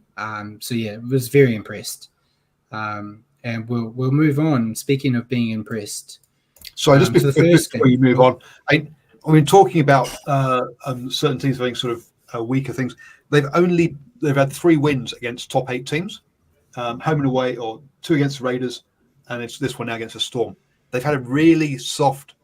All the other games this season have been against the other 6 games have been against bottom 8 teams. So these next couple of weeks against the Roosters and the Panthers, that'll be a real test for this Sharks team. You got to remember, though, this is a Sharks team that's been renowned for never beating a top 8 team. So the fact that they've beaten 3 already makes them grand final contenders now. It's just how it is. So first game on Sunday, mate. Yep. Roosters defeating the Warriors 38-18. Yeah, 7 tries to 3 for the Roosters. Dom Young with 2. Angus Crichton with 2. Daniel Tupou, James Tedesco, Sam Walker. For the Warriors, Ed Cossey, Chance Nickel-Klostad, Adam Fanor-Blake. Yeah, and I didn't put this down, but an interesting stat. The last 3 games, the Roosters, the opponents have scored 18 points in all 3 games. It was 60-18, 40-18, 38-18. That is too. Well spotted. Which I thought was interesting. And yeah, it makes us the best team out of the 3 because we conceded the least amount. We just unfortunately did it in one stage. But yeah, what a start from the Roosters here. It felt like they were scoring off every set in the first 12 minutes. Took the foot slightly off the gas after that quick start, I thought. But basically it felt like any time they saw a chance to punish the Warriors, they took it with both hands. Scary 3 weeks from the Roosters, and they seem to have found their groove. Definitely a title contender. Spoilers, I think I may have picked against them in my tips this week, though, despite that. But your take on the Roosters? I'm trying to get up the ladder in the tips. Yeah, fair. Like you said, Brad, it was a scintillating start from the Roosters. Almost looked like they were playing against a New South Wales Cup team in that first quarter of an hour. They took the foot off the throat a little, unsure why. Perhaps maybe it was just coming so easily in the early going, but yeah, they're looking seriously good. Take a good team to beat them at the moment. Yeah, and you take on the Warriors. Just the opposite of what I just said. Awful start. Felt like we hadn't touched the ball in the opening quarter of an hour. Paper thin defence, and now more injuries to pretty key players too. Sean Johnson. It's going to make things even harder for us to stop the rot at the moment. Yeah, I don't even know what I was watching. Do you want to say something before I go on my rant, Paul, or do you want me to cry first? No, I just realised that my mistake here. The player who didn't get on was a replacement. So that's a head injury thing, isn't it? Hence, I'll just shut up, and that was just talking bollocks. Okay, good.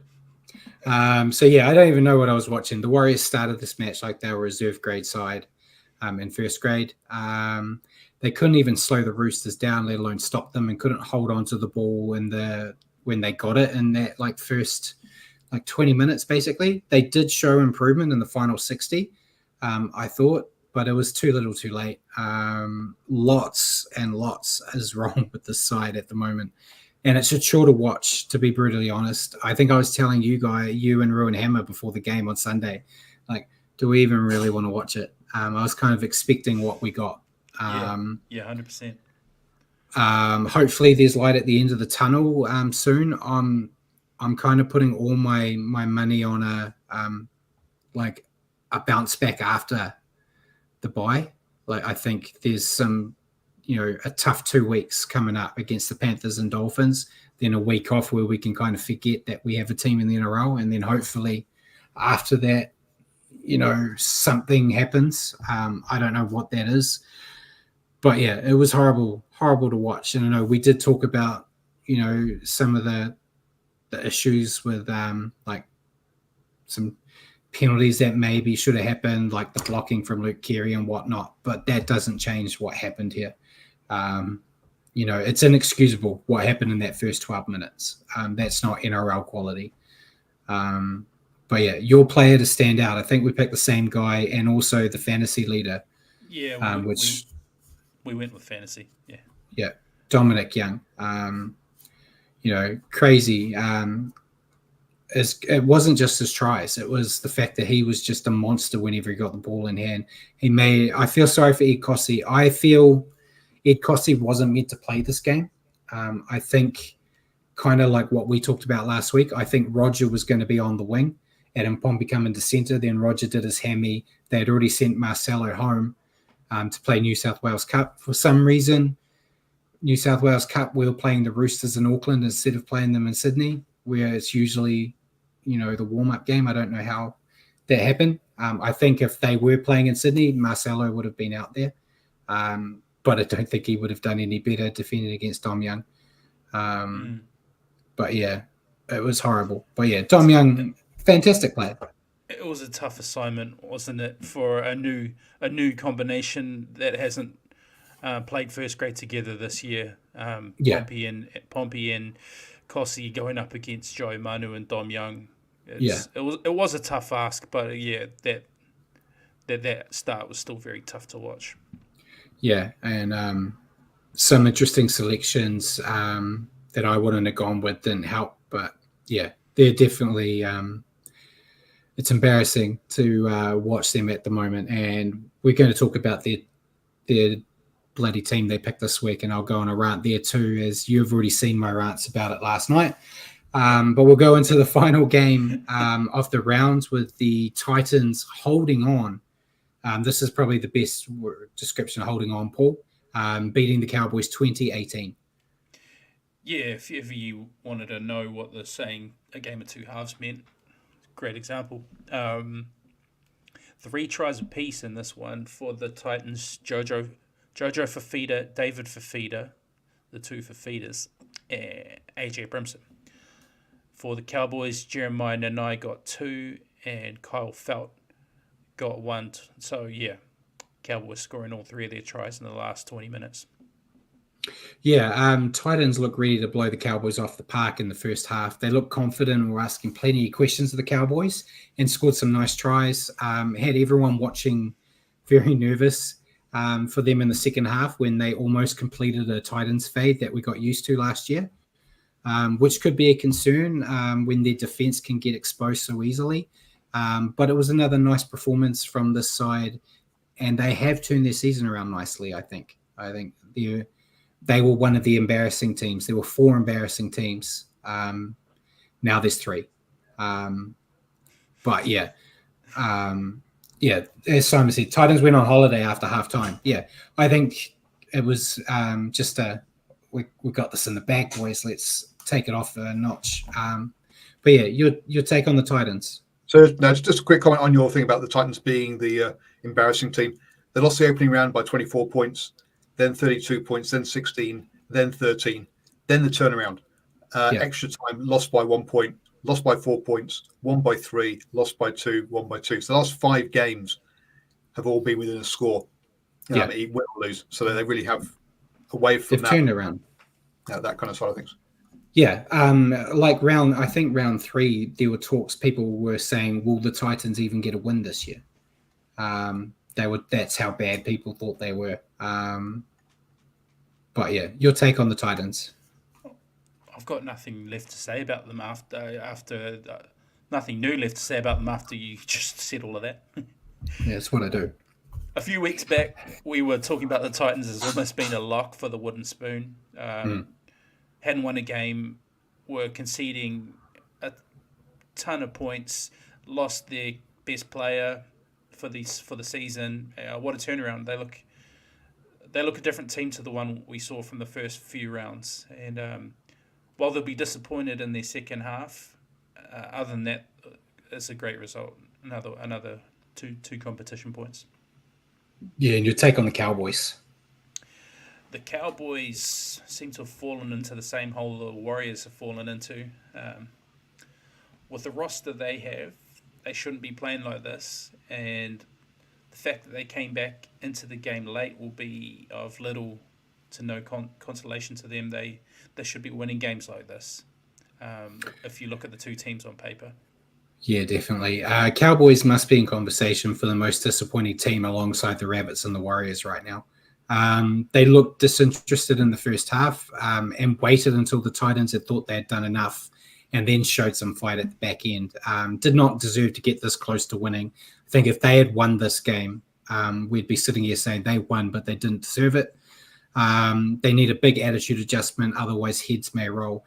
And if they weren't playing so bad, I would say that maybe the reason the Warriors are playing so bad is they let Justin Morgan go, but he's gone to the Cowboys and they're playing just as bad. So he's definitely not the reason when you're clutching at straws. But yeah, it's shocking what's happened. I think Todd Payton could be on the way out if they don't do something. When you think how much we praised him, how much he was praised in his first year with the Cowboys, they've just fallen off a cliff. Yeah, and one of the questions I asked you guys early on was, are the Cowboys did they have a softer thing? So they won 4 out of their first 5 games.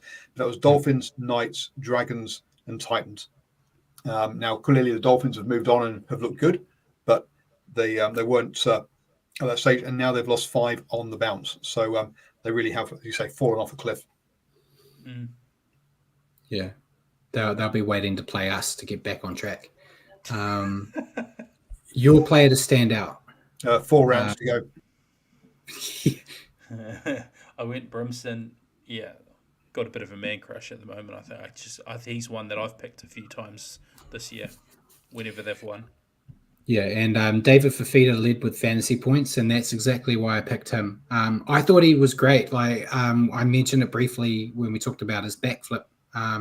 He was booed at the stadium. The home fans were very upset with him because he was leaving, and it didn't rattle him. He, set up JoJo's try, then scored a try himself, and was just a monster out there. He kind of found some second wind, and that's the David Fafita they want to play.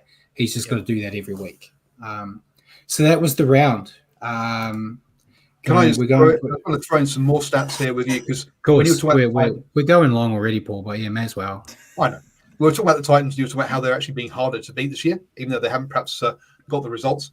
Last year they lost by an average of 12 points per game, and this year they're losing by an average of 7 a game. So it just shows you that they're nearly a try better off this year than they were last year in their games.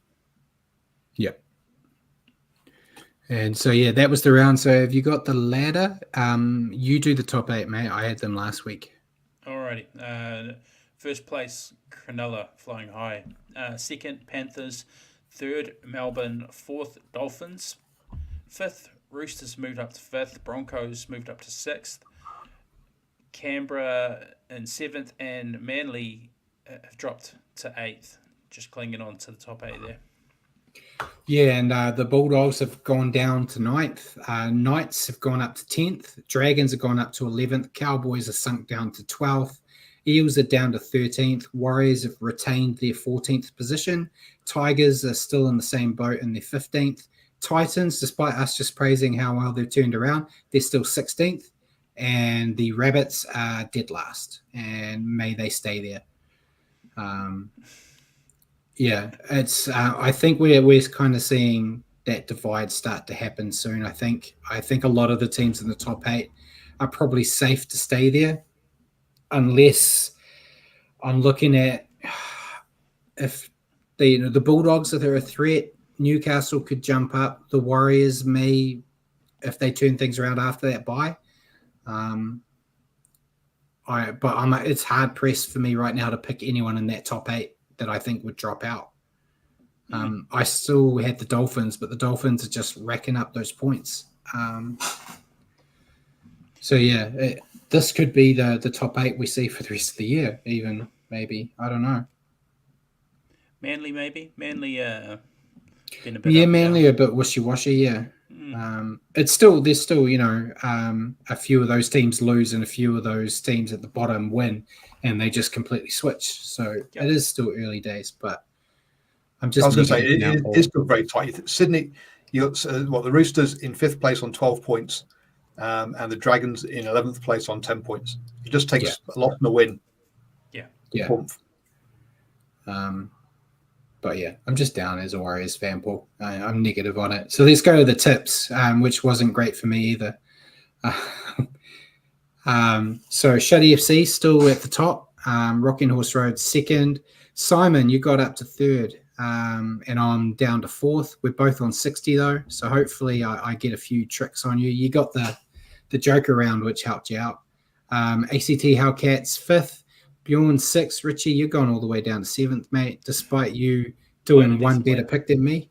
Yeah. I was 7th last week as well. Oh, yeah, so you stayed the same. Yeah. Most people, Shuddy FC only got 2, which they're still picking because, I think 3 is the default you would have got if you didn't pick. So it's one situation where you would have been better not picking at all, mate. And then everyone else got 5s and 6s. But yeah, well done. We're still in the hunt. I'm still trying. I'm gonna try to do some tricky picks this week to either shoot me up or shoot me down. So that's it for the tips. Were there any questions we didn't answer yet for anyone else, Paul? No, we've been doing them as we've gone along this week. Right, I'll go with my one first, Richie, since Paul was so desperate to get you to talk about it. So the injuries continue to ravage the NRL. Do you think the faster pace of the matches with the rules are causing these issues? And if not, how do you try to reduce the injury toll? I don't think you can probably nail it down to any one thing. Definitely the game's faster. We've had quite a lot of games this year in wet weather, whether or not that's played a bit of a part. I don't even know whether statistically there have been more injuries this year or whether they've been to quite high profile players, so it makes it seem like there's an injury crisis. I think there's definitely been an increase. But I haven't looked at the stats. I have listened to some shows that have said there has been a marketable rise this year. But I don't think the game is that much faster than it was last year. I know Paul talked about the quality of the fields. They've been all right, bar last week at the Warriors at Knights game. That ground was horrible. It looked like Roger did a hammy when he was out there running around. That's where Capewell did his hammy on that one. But a lot of the fields are in good nick. So I think a lot of the soft tissue injuries, being all my time as a medical professional, a lot of those, I think the faster game doesn't help you, but I'm not saying that slowing the game down a bit will immediately make everything stop. It's hard. I was a specimen, guys. I never did a hammy in my life. It's a combative. It's a combative game, an explosive game. A lot of fast twitch fibers at work. You're going to get injuries. I don't know what you do to reduce it. You're just going to have swings and roundabouts when it comes to injuries, I suppose. Now, if they are speeding up the game, it'll be interesting to see if, unfortunately, we don't have someone here we can ask that, if the strength and conditioning guys have changed their processes at all to take that into account.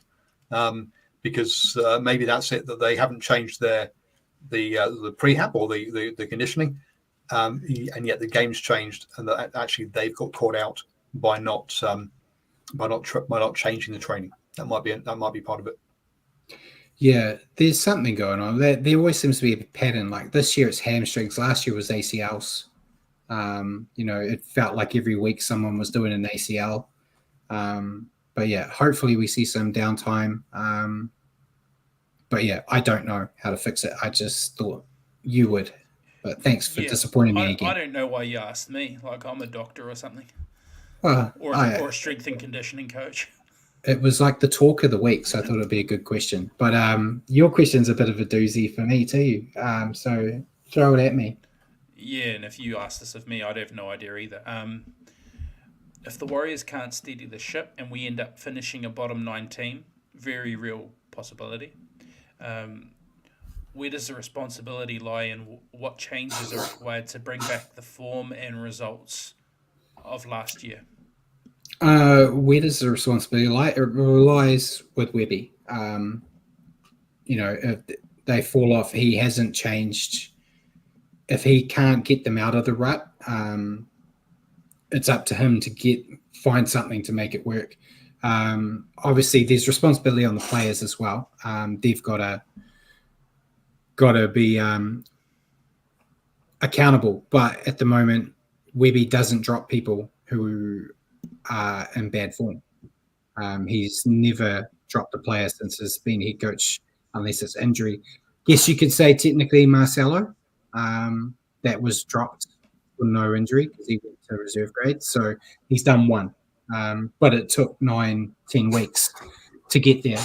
And to bring the results back, yeah, I honestly don't know what you do to fix this. There's something happening. Something's happened in that team. I know Fonzie and a few other guys out there have been speaking about during the week, saying were they over-conditioned in the preseason?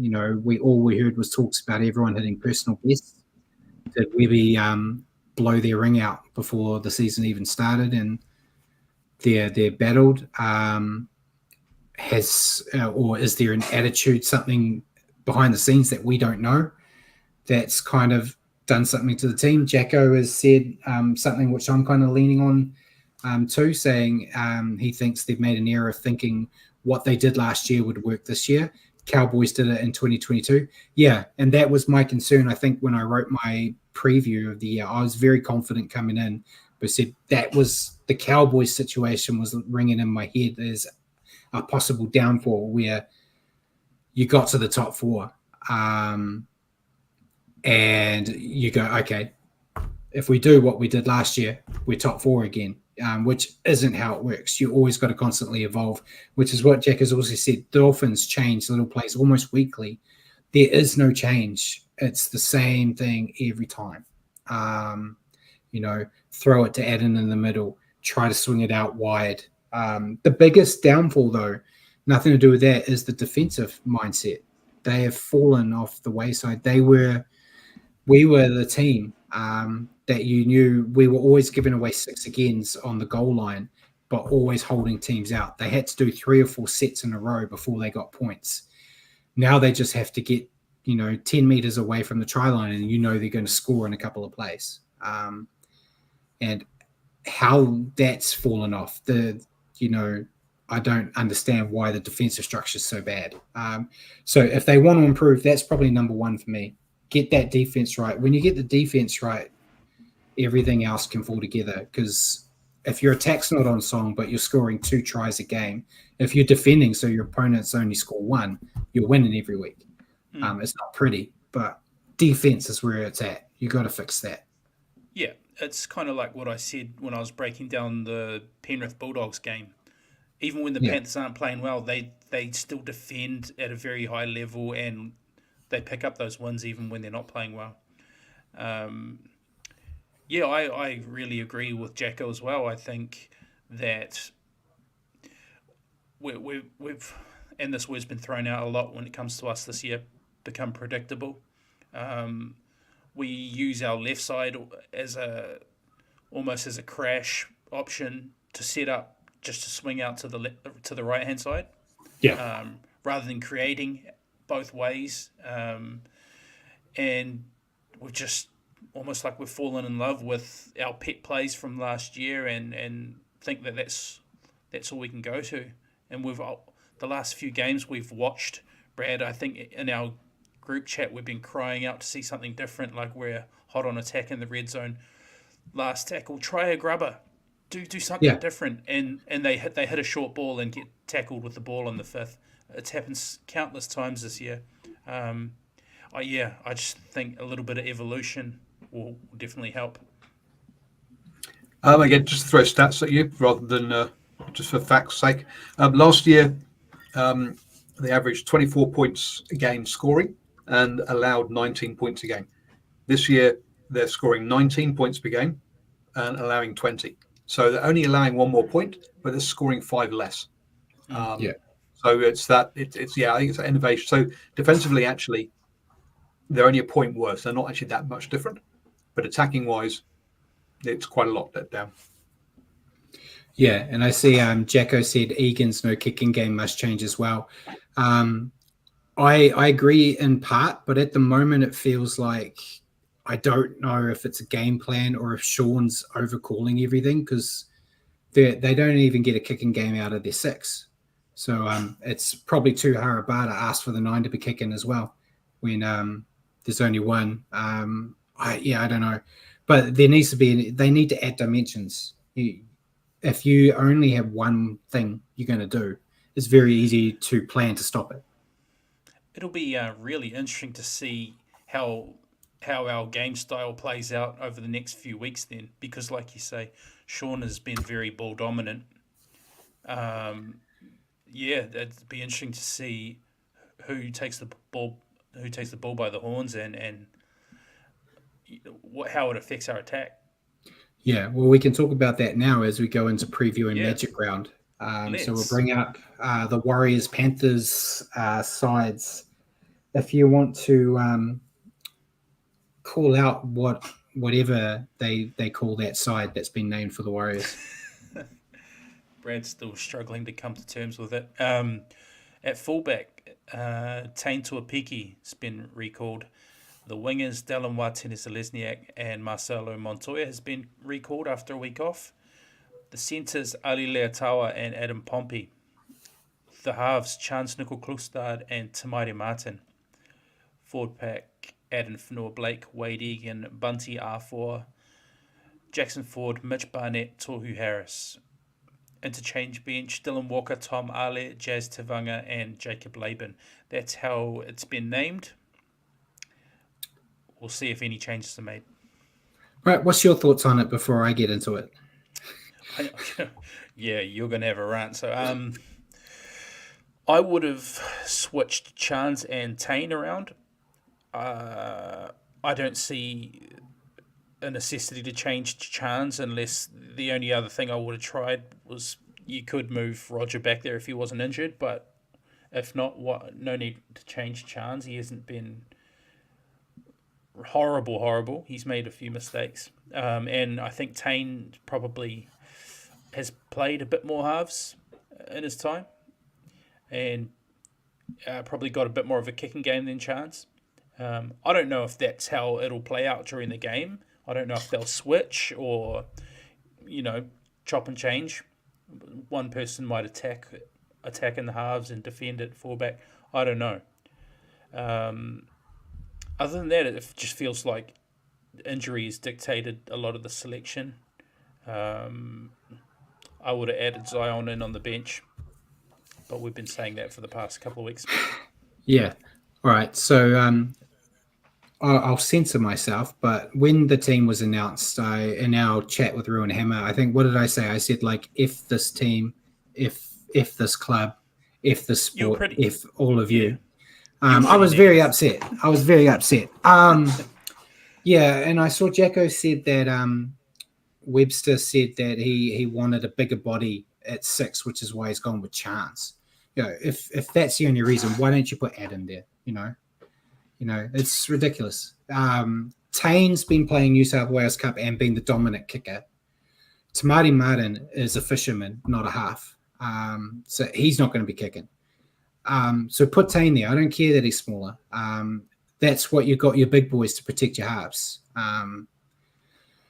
That's what I would switch there. Ali Lautea, it's great to see him get a shot. It sucks that it's because of all of this injury. So 2 to 5, I actually don't mind. With the injuries in hand, Dallin and Marcelo, they do what they do. Adam Pompey, as much as I despise him at times, he hasn't put a foot wrong this year when he's given a chance in the backs.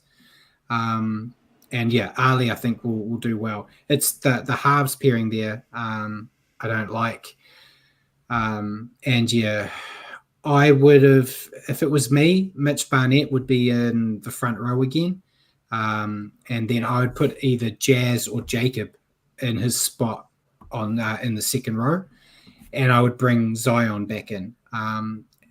There may be changes, and like how you said, they might be doing a thing where Tane attacks and then goes back to fullback to defend. But if you're going to do all that chopping and changing, it just seems much easier just to have them switch. Yeah, definitely. But yeah, and it's hard to, I love the guy, don't get me wrong, but I'm not taking a lot of value out of what Webby explains in these interviews, because I think I ranted with you guys after listening to his pre-match before the Roosters game, where he said that the Roosters are going to be attacking the middle with their big forwards, so you really got to combat them in the middle. And then everything he did team-wise and rotation-wise contradicted that. So, I don't know. You watch, they're going to come out and beat the Panthers and make me look like a right idiot. But, yeah, I just don't like it. I know there's a lot of forced changes in there due to injuries, but I think you could do something a bit more competitive than what he's done. I'm happy to be proven wrong, but, yeah, I'm very negative on it. And I am getting to the point where I think there's a personality clash for why Zion isn't getting time, because in my opinion, in his one chance he got, he crushed it and hasn't been rewarded with that. And there's players out there that have done nothing but prove they don't deserve to be there that are still getting time, which, yeah, I don't get. But we'll go on to the winners of this game, the Panthers. We've got Dylan Edwards at fullback, Taruva and To'o on the wings, Tago and May in the centres, Jack Cole coming in, and Jerome Luai in the halves, Moses Leota, Mitch Kenny, and probably the next back flipper, James Fisher-Harris, in the front row. Cheer up, Brad. I'm down. I'm negative right now. I'm sorry. Luke Garner and Liam Martin in the second row, and Isaiah Yao at lock. And then we've got Dane Laurie, Lindsay Smith, Matthew Eisenhuth, and Maverick Geyer. Scary. Without, admittedly, they do not have Nathan Cleary. That is the only chink in their armor. They got Jack Cole, their third string half, playing. Everything else is stacked. Yeah. That's probably another reason why I'm down. They've got a really good side that's going to really hurt the Warriors here with this this team that they've named. I'm really concerned. Jacko said Tane will have to kick us out of trouble. Team M hasn't got a kick in him. An average short kicks out of trouble will be like feeding meat to hungry dogs. Yeah, which is, again, why put him at 6. Don't put him at fullback. I know a lot of people in the social media have talked about Chance was a 6 coming through the ranks and then got changed into a fullback when he joined like the big boys, but he's never played 6 in the NRL. Yeah, I don't know. You go, mate. You go. I'm falling down a hole of depression here. Last time we played the Panthers last year, I think same situation. Sean Johnson was out for that game. Or he could have played, I think, at a pinch, but we rested him. We rested him because we knew we had a second chance. Yes. So similar situation there. Stoked to see Ali Leatao get a chance. I just worry about the situation in which he's getting the chance. When you look at what's going to be running his way, everyone in that back five of the Panthers is just class. So I'm hoping for the best, but the best that I'm hoping for, I think, is a close loss. I find it very hard to see us winning. Yeah, I think before I do on Mondays, I release my review and I do like a quick prediction of the game. So I hadn't seen the team naming yet. I was expecting Sean out, but I think I said we'd lose by 12. And yeah, Jacko's kind of said Panthers will win 28-14, but it could be a real blowout if Fisher, Harris, and Leota crush us in the middle and the Panthers back three play well, and maybe there'll be some changes before kickoff. I'm expecting changes because every game this year there has been changes. It's like a little mind game that Webby likes to play with everyone but the team, because in all the interviews I've heard, all the changes, like surprise changes, the team's known about it from day one. So he's already knows who was 17 are. It's just, shits and giggles for us poor fans that don't have a clue what's going on. The one silver lining is I don't look at this Panthers team as a team that goes out and scores a truckload of points like the Roosters or the Broncos when they catch fire. You look at some of the Panthers' last games or weekend, just gone 16 points on the Bulldogs. They don't have Cleary. They don't have his backup in Schneider. I still see it being a tall task to actually beat them, but I don't think... I'm hopeful they don't put a score on us because the Panthers, great defensive side, can score points, but you don't often see them run up massive scores on people. Yeah, hopefully not. So you're going with the Warriors for your tip in this one? Unfortunately not. Wish I could. I'm going Panthers as well. So we'll go on to the rest of Magic Round. So we can let people go home because we're going almost 2 hours now, and Paul is getting cranky. I can see him in his little background there. So no game on Thursday because of Magic Round. First game on Friday night is Raiders Bulldogs. I've gone with the Raiders. I think Bulldogs are showing some improvements, but I think Raiders are going to take this one. Yeah, Raiders at home. At home in Brisbane. Yeah. Well, true. Good point. They're listed as the home team, but this is a toss of the coin game. So it is. Yeah. Yeah. I tossed the coin and went Raiders. Yeah, you guys were right. The Raiders are at $2.35. The Bulldogs at $1.60 in this game. I'm trying to make the money on this multi, Paul. You complained about a low multi last week, and now we're trying I'm just pointing out that the Bulldogs go into this as actually quite as heavy favourites, even though they're 2 places beneath them in the table. I would have thought that those odds would be a lot tighter than that. That's good value, actually. That is. We're gonna raise enough money with this multi to be the new sponsor for the Tigers, like I suggested last week. We are in form now, multi-wise. Multi-wise. You're only as good as your last. Second game on Friday is Seagulls Broncos. I've gone with Broncos. It's going to be tough for them. They're playing away. Yeah, away from home. Yeah, they're going to away from home. But yeah, I think the Seagulls. Maybe I would have given them a chance if Tommy was out there, but no. I think Broncos will do the job in front of their home crowd in this away game. How do the Broncos always get given this week as an away game? It's just how it is. It's one of the perks of them giving their stadium up for every other team. I suppose. I'm going Broncos. That would probably be massive favourites, right, Paul? $1.30. Yep. Yeah.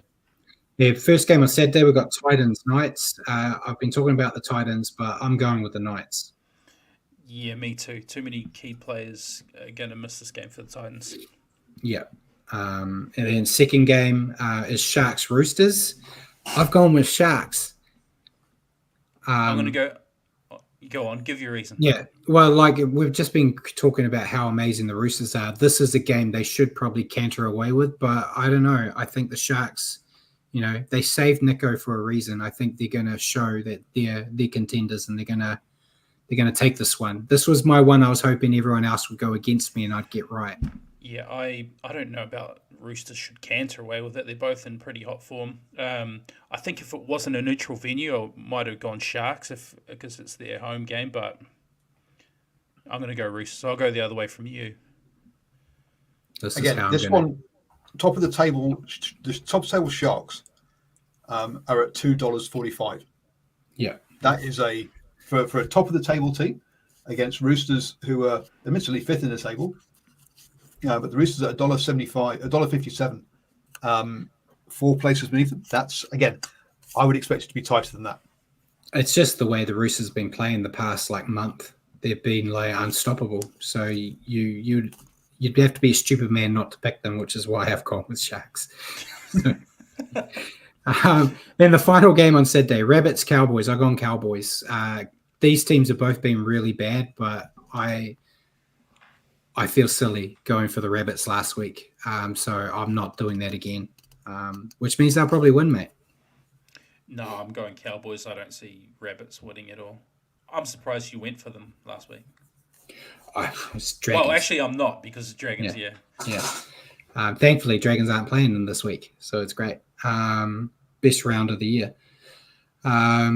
First game on Sunday, Warriors-Panthers. We've both already picked Panthers. Then second game, we've got Storm Eels. I've gone with Storm. Storm bounce back game. Yeah, I don't expect the Storm to lose 2 in a row. And then final game, we've got Tigers Dolphins. I've gone with Dolphins. I think Tigers are showing some fight, but yeah, the Dolphins are something else right now. Yeah, Dolphins away game, but they're actually at home as well. Yeah. So how's our multi look this week, Paul? So the only game we're disagreeing on is the Sharks Roosters. Yeah. Nice. 7-game multi for you, Paul. We win one multi and we get overconfident, eh? Got to stack it. So this $2 will return $23.02. There you go. If it comes off. Looking at it, as soon as I saw the Sharks Roosters one, it's like, I don't care who you guys go for. I'm skipping this one out of the multi because this is too close. The rest of them, they don't look like tight games. That Sharks Roosters one to me is the biggest one. I think actually Raiders Bulldogs is going to be tighter than they say as well. Otherwise, I don't see many tight games here. The space between the teams in the table is quite big between most of those. So to me, those are the 2 games that are definitely worth going for. That's placed. I should have probably cut out the Raiders Bulldogs one. As I said, that was the only other close game. I've been getting screwed on my own multi, so I'm not doing it. But I'm going to throw a cheeky $5 on the Warriors to beat the Panthers. Just because why not? But yeah, so that's the round. So we'll quickly go into Super League. So you're going to take the longest odds of the entire weekend, $4.80. Yep. Just a cheeky $5. Why not? What's the worst that can happen? I lose my $5 or I get all my monies. You might as well make it a same game multi and put Adam as an anytime try scorer. No, because you watch then the Warriors will win, but then Adam won't get a try, and then I'll lose it, and then I'll be crappy. So we're going to Super League before I let you all go, mate. So Wigan are back at top of the table due to points differential, with the top 4 teams all on 16 points. St. Helens, Warrington, and Catalans are finishing out the top 4. But the big news, London finally ended their losing streak, getting their first win of the year, but they're still last due to points differential, with the team they beat, Hull FC, just edging them out. unfortunately. But yeah, the round, Warrington defeated Hull KR 20-8. St. Helens defeated Castleford 60-4. Lee defeated Salford 40-12. Wigan defeated Huddersfield 48-6. Not a lot of close ones this week. Catalans defeated Leeds 26-0. And then, London defeated Hull FC 34-18. So, some blowouts all over the place there. Ladder's still really tight. And then there's no Super League this weekend. They have the Challenge Cup semi-finals. So we have Hull KR versus Wigan and Huddersfield versus Warrington. So I'm going with a Wigan-Warrington final, which I think is what I predicted way back quarterfinals. You going the same way, or are you thinking there's an upset somewhere? Have to go the same way. The English was. Yeah.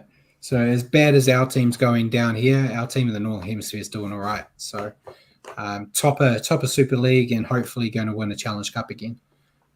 So ladies and gentlemen, thank you for joining us tonight on the Standoff with Brad and Richie.